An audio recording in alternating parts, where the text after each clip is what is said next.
Hello, it's Josh here from Racing to Profit. Hopefully you can hear me, possibly see me in the bottom right hand corner. It's coffee number one time, 8:30 a.m. on Monday, the 28th of September as I come to you. I thought I would try and record something of interest or use this morning. What I'm going to do actually is stick to the elements of the race cards that you GG's Gold tools and race cards that you get for free by being a free registered user. um, After this, or maybe later in the week, well, it will either be today or tomorrow, I might take a look back at the Cambridgeshire kind of a review, and possibly the two sprint handicaps from Air, just to look at some learning points for yours truly and anyone else who wants to take a look back, and possibly some eye catches or different things we can ponder, but I'll do that at another point. The purpose of this video, which I'll try and keep under 20 minutes, and I've already took round to one, is to just run through some of the race cards to help you form a shortlist. And what I'm going to do today, because what you get access to if you're a free registered user, which you can click the link below if you're not already, you get access to the pace tabs, I believe, of every single race card. Which are a great way in and a great way to kind of formulate uh, a short list and some ideas, and to take a look at some horses a bit more closely. Because I'm not a free registered user, I'm not 100% sure on what you get access to on the actual race card and things, but I'm very much going to the idea isn't to go in depth on any particular horses, very much to whiz through this sort of dashboard, I suppose, which you can see in front of you, the pace tab within the GG's race cards. So for every race today, as I speak to you on Monday the 28th, I think it's the same for Sundays. Just by clicking that link below and being a free registered user, you get free access to all of this. And what you can see in front of you is the stats and the data for this course and distance, this going, which you can change if the going changes. This one's Hamilton, of course. I think the weather's set fair, it's good ground. The number of runners, that can be changed. Handicaps, non-handicaps, etc. You can sort by the draw. I'm not going to use, well, I suppose if we talk about pace, you'll see from some of the pace maps and various different things how well horses who lead. That's the case in any code. I've shared with you a report before that looks at kind of 64% of handicap chasers, and we're getting closer to the main winter season. 64% of those races are run by horses who kind of lead or race prominently. A lot of flat races will be dictated by horses that lead and race prominently also, and it can be very difficult to be held up. Some course and distances that suits you have different options, I suppose. When you're thinking about a weigh in and shortlisting, you could just try and find those course and distances and field size going which really do suit those who lead, and you can try and form a short list of horses you think you might get an easy lead. That is a way in. Of course, it's not always just that easy. You can then look at the horse depending on the race type you're looking at to see whether the conditions suit. They're well handicapped, etc. But any horse that's able to get an easy lead and dictate, if the jockey is also skilled at doing that, that is obviously always a massive, massive positive, and actually can allow them to overcome a few negatives, possibly in their form profile and everything else. I suppose racetracks with a bend can be even more lethal, because you can obviously only go so fast around a bend, and if you're shuffled back you can only go at constant speed really. It allows the leader to get a natural breather in before then upping the tempo when you hit the straight. But of course, as we saw in the Cambridgeshire, if you've got a horse and you've got the talent, and that particular race there was a tailwind as well, hence why I think he probably did even better, but he'd have won regardless. You can see the benefit even in those big fields. If a horse and a decent jockey can dictate their own pace, even in a 29 runner handicap, you can see the damage that can be done, even more so if you can get a rail, etc. There's always different things to think about, but I'll try and whiz through some of these race cards. Very much as always with some of these videos, I'm doing this live. I haven't been through any of these race cards as yet, so you'll kind of get my thought process as I see them. very much notepad if you want, jot down a few horses, and after you've watched this video, you can use whatever race cards you use, or you might be a full GG's Gold member or whatever, use whatever race cards you use to take a closer look at your short list of horses if you want. So this is very much a short list based on pace, race, position, using the excellent pace tab and the different tools we get here. I'll mainly focus on handicaps, so I'll skip a novice race. Obviously non-handicaps, novices, maidens, very much more to do about the class of the horse, their natural ability and how fast their legs go, nothing to do with well, and they can overcome conditions. You can obviously get some very good horses up against very poor horses, and to some degree, especially if it's a small field size, it doesn't matter where they are within that race, just because they're a higher quality individual who in the last few furlongs legs will just go much faster than the opposition, and it doesn't matter too much if they're far behind. But of course there'll be different examples of that, but I'm not a specialist. I'm arguably not a specialist in much at the moment, but I'm certainly not. I don't focus much, maybe I should say, on novices and maidens. But if that's your thing, that's your thing. But I'll try and focus on handicaps. So if we take this Hamilton 5 furlongs, 8 to 11 runners, you can see here, decent ground. You can see how much of a disadvantage it is to be held up out the back. So I just had a sip of coffee there. You can just see, so you've got, how many have we got? 25, 10, 35 races here as a sample from these conditions. I'm not 100% sure on the year period, in fairness. It might just be the last 2 years. I'd have to check that. But yeah, you can see the race sample there with these conditions. Hamilton 5 furlongs, good ground, 8 to 11 runners. You can obviously change that depending on non-runners, handicaps obviously.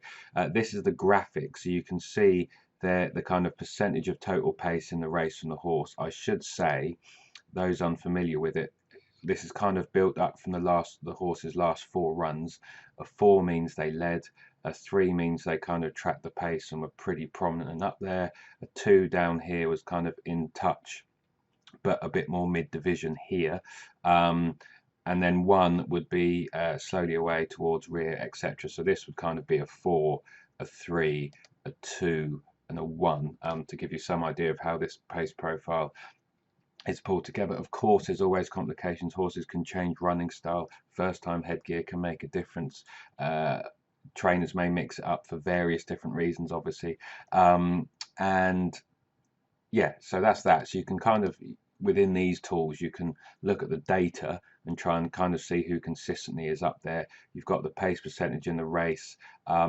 And what this may suggest actually is there are a few pace pushers who can get on with it. Roger Fels is going to try and lead. The Andrew Mullin ridden horse, he tried to make all last time. They're kind of 8 and 2, so they're drawn the other side.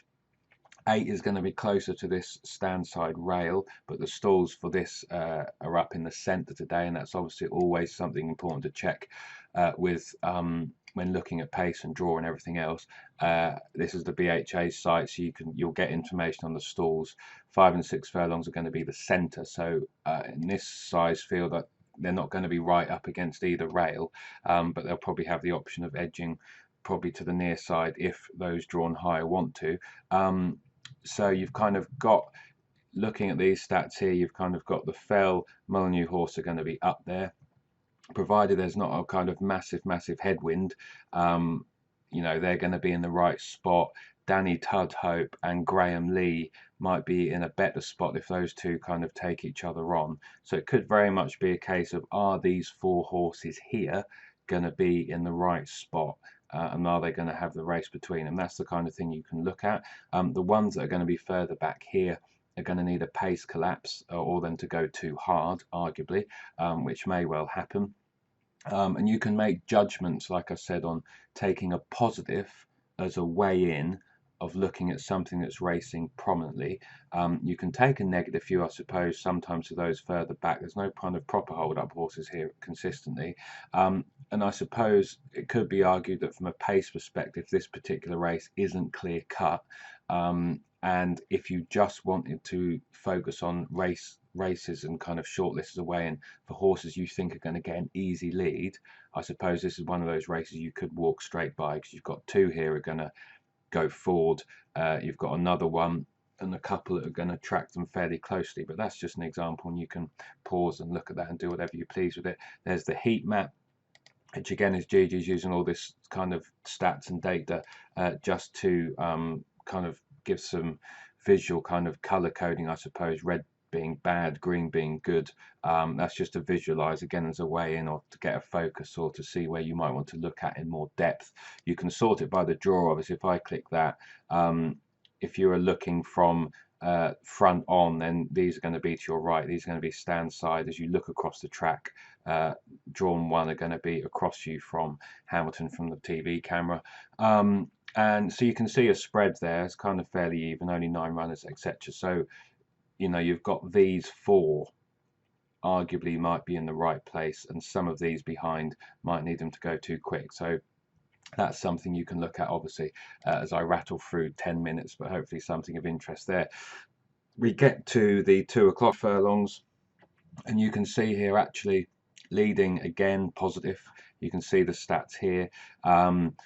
Held up's also not a bad place to be, but again, you've got a, you know, Mark Johnson horse. Ben Curtis is probably going to go forward. He's drawn low against the rail. It might be that he gets an easy lead. Whether or not he's got the full mobility mark, conditions, etc., to stay there might be something that you can take a closer look at. I don't know. That's up to you. You've got the O'Meara horse might be prominent. Jed O'Keefe might be further back, which isn't necessarily a bad thing. So again, there's nothing, well, you know, you can see that dashboard and do what you want with it there. There's the graphic, which you can see there, and you can just play around with these and order them and look at them and visualize the races in any way you place. That can take the average of their last 4 kind of pace scores, as discussed at the beginning, that 4, 3, 2, 1. So you can kind of get a feel for where the horse is going to be in the early stages of the race, and as the race goes through and starts to hot up. And I think it's, you know, I don't think anyone should be having a bet necessarily, not one you've picked out yourself anyway, without having some idea of where you think the horse is going to be at any stage in the race, and what that means for their chance. I'll skip through. Like I said, I haven't looked at these races yet, so this is all kind of live. I do the draw, so you know, one's going to be up against the rail here. Again, you can see here there's quite a few samples, quite an even spread, especially when you look at place percentage. So again, maybe nothing too clear cut on this course and distance. Is Sancora from out in 11, which is going to be wide, going to be able to get out and across? Is something that's low drawn here? Are they going to realise that they need to take advantage of that rail and to be prominent? So is Michael Smith's horse, his Flying Moon, is Patrick Matters going to go, well, I can't use up this one box, I don't want to be back here, and all of these horses over here kind of come across, and as we go around the bend, I'm going to be shuffled back and have a wall of horses in front of me. So is he going to be aggressive and try and get out there? Gemma Tutley might be aggressive, so Flying Moon might get second. All these pace maps and what you can see in front of you helps us all to visualize where these horses might be at any particular time. You've got the favourite here who's going to be out wide, and Danny Tunhope's going to have an interesting, maybe the horse is too well handicapped or too well informed, but he could find himself with plenty to do as they start that climb and straighten up. So you can, yeah, you can kind of use these pace maps, I suppose, also to, is there a way or to look at the favourites' chance, I suppose, from a pace profiling position, and whether or not that means you want to take them on, or you think their price is too short, or whatever else. But yeah, you can kind of visualize those and use these pace maps however much you please. Of course, we don't be having bets in every race necessarily, and it could very much be about finding that one pace map profile which really jumps out at you. You then get to data such as this, where there's only kind of 3 races in this sample of decent ground, 12 furlongs, 13 to 16 runners. So you don't need to be taking anything as gospel in terms of the data and things that you see in front, but it's still useful to know who may be near the front, who's going to try and dictate. And you know, in a race like this, for example, you've got all these that are mid-division hold-up types who aren't necessarily going to be pressing the pace, and you've got these 4 horses here who are going to be, well, on how they've run in the last few runs, are going to be fairly prominent.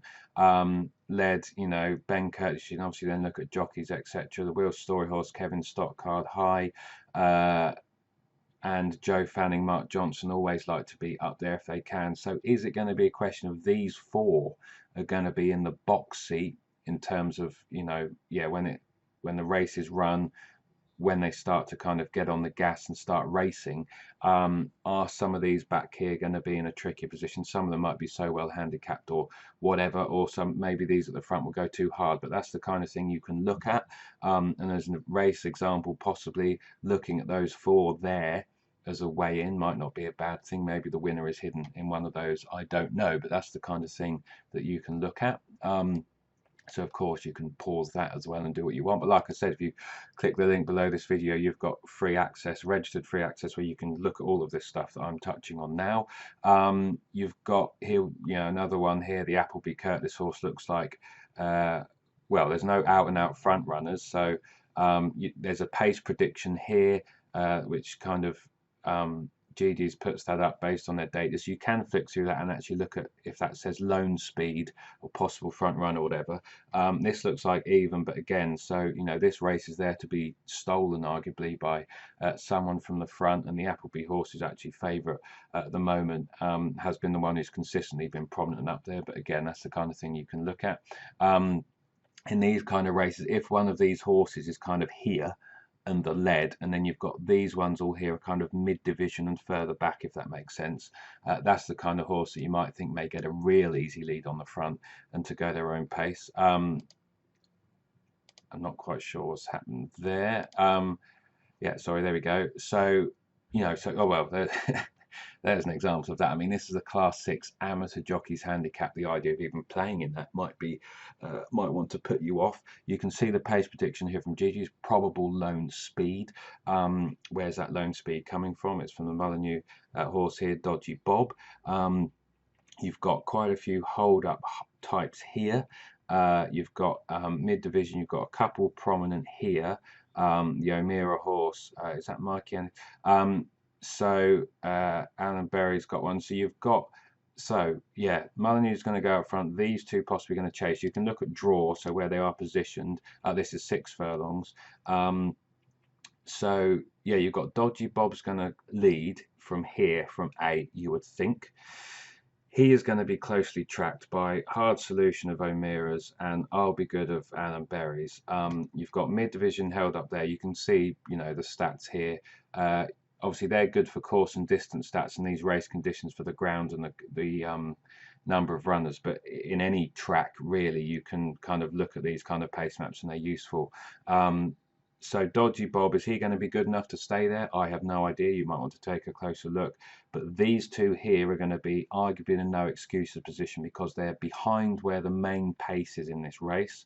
If they break, obviously, and get out and run as they have done on recent starts, they're going to be tracking.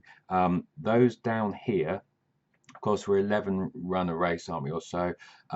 Those down here aren't going to have a pace to track. These jockeys might be looking around for each other. So by the time they've decided what's going on, these three might be 2-3 lengths ahead. You don't know of those that are drawn low.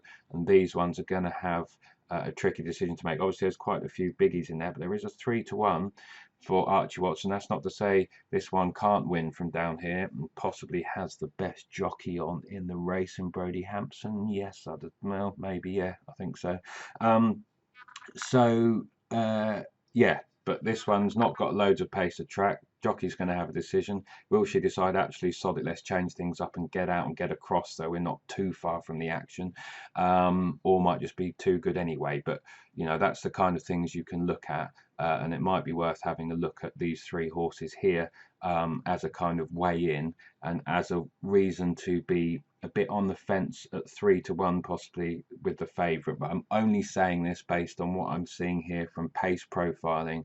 Obviously you can look at odds a bit as well and use those as a guide and kind of ignore monster price horses arguably in races like this, up to you. However you shortlist or whatever information you use, but very much this is an idea of you know, using as a way in, like I said, the shortlist and have a look. So you can use that in any way you please.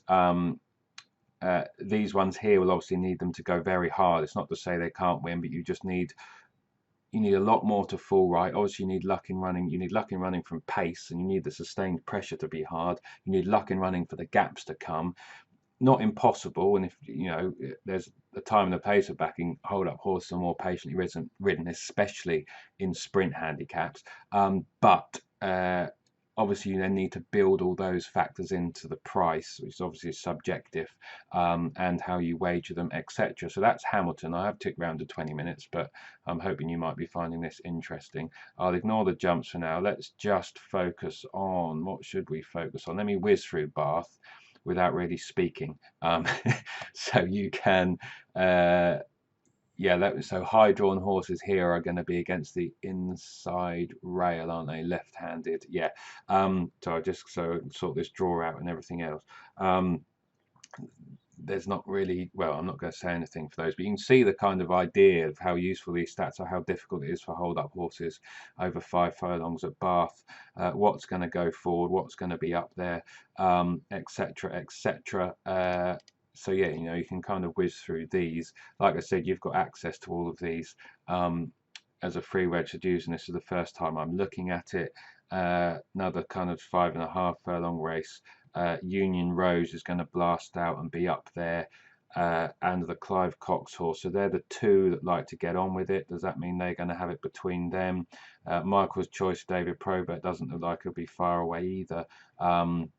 That might be where the pace and the action is, who knows, but that's the kind of thing, like I said, you can just use these as a way in before looking at the race, and that's not a bad shortlisting way in approach, just to use pace maps and the cards and everything else.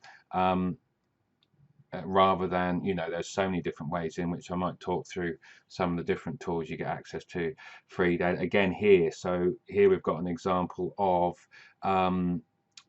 nothing traditionally leads. It's going to be up to the jockey to go, well, I'll take the bull by the horns. This is a novice stakes, so you know, up to the horse and everything else. There's a Johnson Franny Norton horse. I mean, naturally, because of how Johnson just likes his to hit a rhythm, find their stride, and a lot of the time that's nearer the front than nearer the back. Yeah, so I would be surprised if Franny, given the horse has experience in 2 runs, didn't bomb on. And does that mean that increases his chance of being able to lead? That's a novice race, so you know, again, do with that information what you please.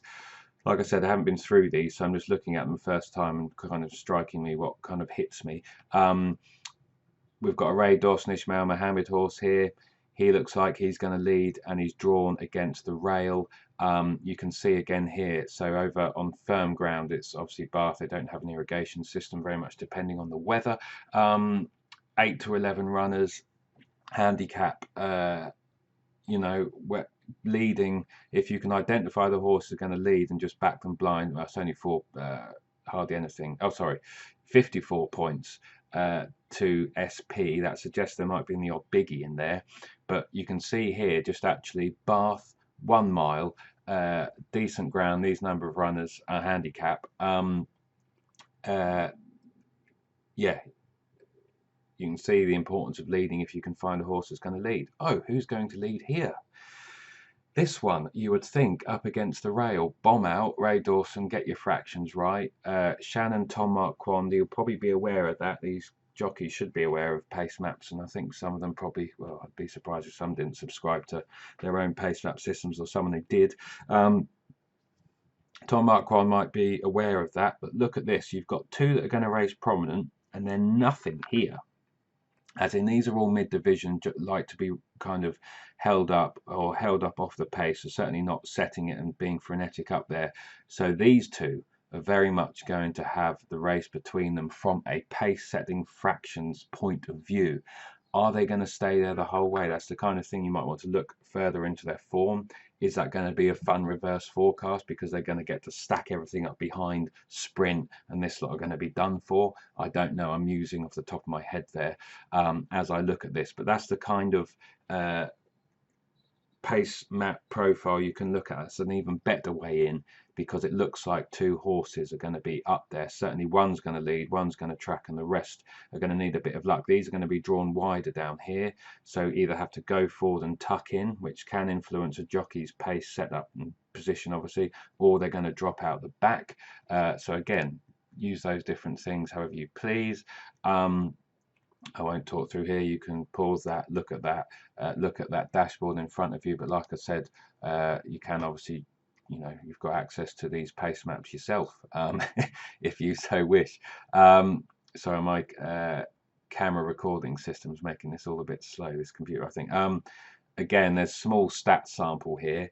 Possible contested speed. Does that mean that's a race we automatically want to overlook? Because there's 4 here drawn on the inside, there's 2 out wide, who all like to get on with it. That could mean that something more patiently ridden, though Trotters looks like 40-1, but something more patiently ridden might be the place to be. Who knows? But you may just want to use this exercise to highlight and focus on races where you want to be on horses near the front that you think might get an easier lead. Again, we're down here to a 10 furlong handicap. You'll see there, there's another horse jumping out there that's going to lead. Small numbers. I wouldn't be put off from 1 by 12. Yeah, there's different ways you can look at this, obviously. Richard Kingscote getting a freebie on the lead is interesting. 10-1 shot currently, it seems. Lover's Gate, again, I would possibly, that's going to be up against the rail, isn't it? Yeah, so it's going to be well drawn.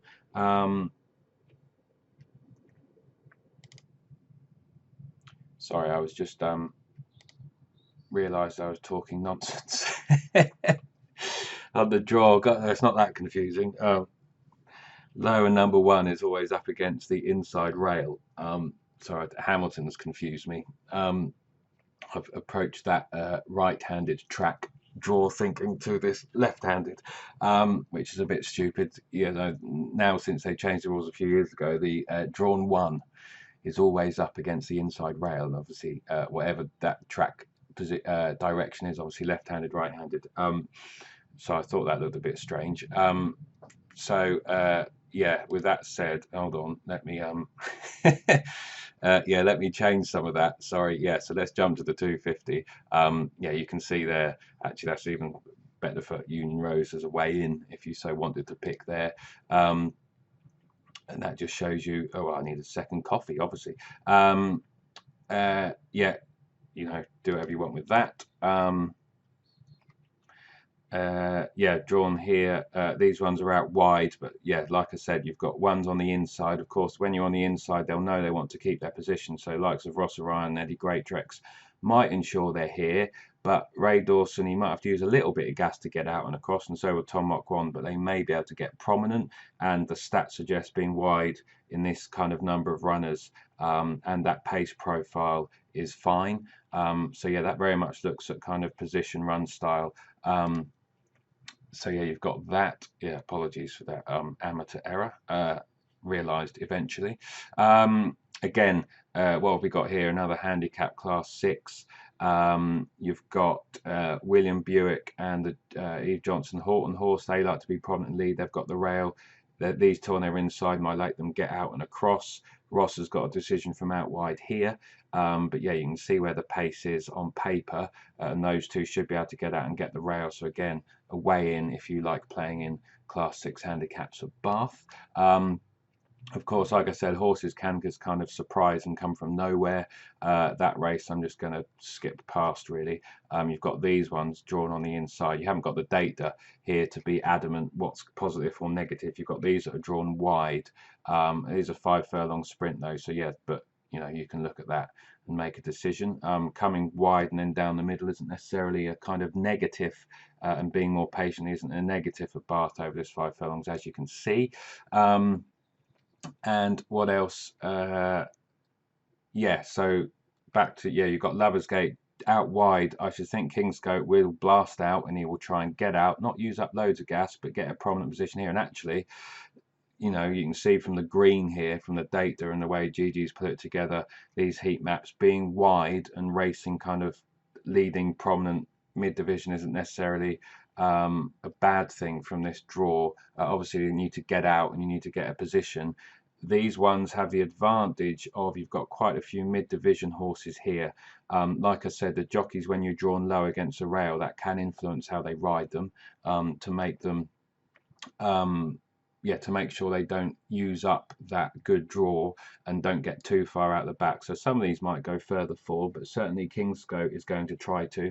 He'll not want to use up too much gas. Obviously, he's brilliant from near the front, on the front. And so that might be a way in with that horse particularly. Obviously, there's different ways you can look at it. I don't know if he stays, if the ground's fine, if the track's fine, if he's well handicapped, etc. But all those things you can look at. And Tom Marquand might want to get out and follow him, because he won't want to be stuck wide either. So that's that. What else do I want to say? Yeah, nothing there. You can see, yeah, that's got the draw right there. Eventually, I won't record the video. I can't be bothered. And yes, that's that. I suppose I've ticked around to 30 minutes, but if you're finding this useful, you're still watching, so I may as well keep going. What have we got here? Newcastle, again, you can see here 10 furlongs, how difficult it can be from like the horses held further back, just from a kind of win percentage perspective. And if you can find those that are going to race prominently and kind of stay there, you've got the Connor Beasley ridden and Ben Robinson horses. So it looks like they're going to go prominent. There's nothing that kind of really gets out and leads here. Traditionally, the last 4 runs anyway. So are those two from their draw going to be able to have it between them from a pace perspective? If that's going to help them, you know, lots of things to consider there. Again, you can pause that, look at that, and do whatever you wish. There's the graphic, there's the place percentage, and so you can see a general, that's ignoring the draw, but you can see generally where the horses may be through the race, but obviously, yeah, where they're drawn can affect that, and so on and so forth. But I will leave that there. Actually, if you've got any interest in Newcastle, if this video has gone on long enough, like I said, you get access to all of that, and you can, I've gone through Hound and Bath, you can register for free below this video, and you can get stuck into those free pace tabs for every race straight away. And you may wish to, well, hopefully there's kind of 2 or 3 possible examples of lone speed or not much speed from those I've gone through. You might want to look at as a way in and look closely at those horses, and then of course you can get to work on Newcastle yourself this evening if you want, and if you do so, do post a comment on the blog or below the video of any horses that you think look interesting from Newcastle from a pace perspective. But I hope I've talked about something of interest there. Obviously with Bath and any track, making sure you've got the draw correct and who's going to be near an inside rail, etc., is quite important. So yes, with that said, this is Josh saying hopefully it's something of use there. Do get stuck into these excellent tools, which you get access to various free things a day. And like I said, Monday is pace with what Matt has built here, which is an incredible piece of kit. And yeah, enjoy the freebies. And with that said, this is Josh saying best of luck with any bets today. As always, thanks for watching. Until next time, bye for now.